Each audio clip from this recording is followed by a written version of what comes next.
So I'm Patrick Stefaniak, and this is my thesis show, which is titled Cloth Cubed.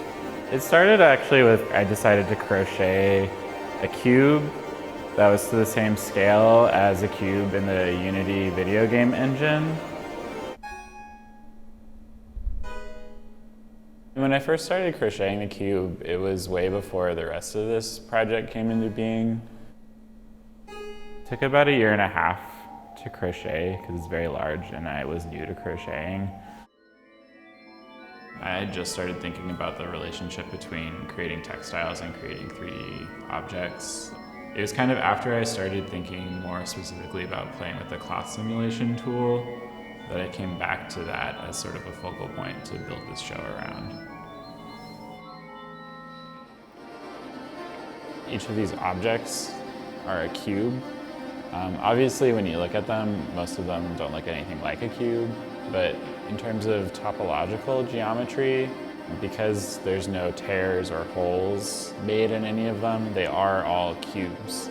This middle cube here, this gray one, is meant to match the crocheted cube and also the sort of standard in both Unity and the Blender. Because all these other forms are also cubes, they've just been deformed through a cloth simulation in the 3D modeling software. I do really enjoy the ones that don't look like cubes at all, or even ones where there's sort of like, a lot of it doesn't look like a cube, but then there's like one corner, like this one, like you can see that corner of it.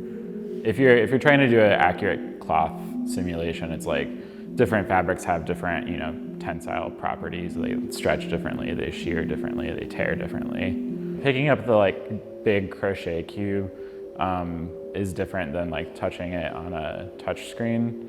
But the way I think about the forms in the video game is like that they are real objects, they just have a different sort of physicality or different kind of reality. And there's a sort of like museum paradigm, especially with touchscreens, of like having a touchscreen or some sort of like informational display in front of the big display and like sort of looking down at here and going up into here. There's no like getting better at it, there's no losing at it, but I do call it a video game.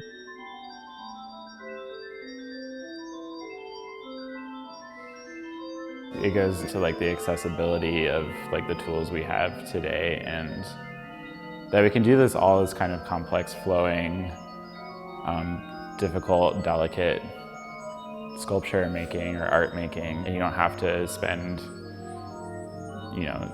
decades of your life learning one specific craft.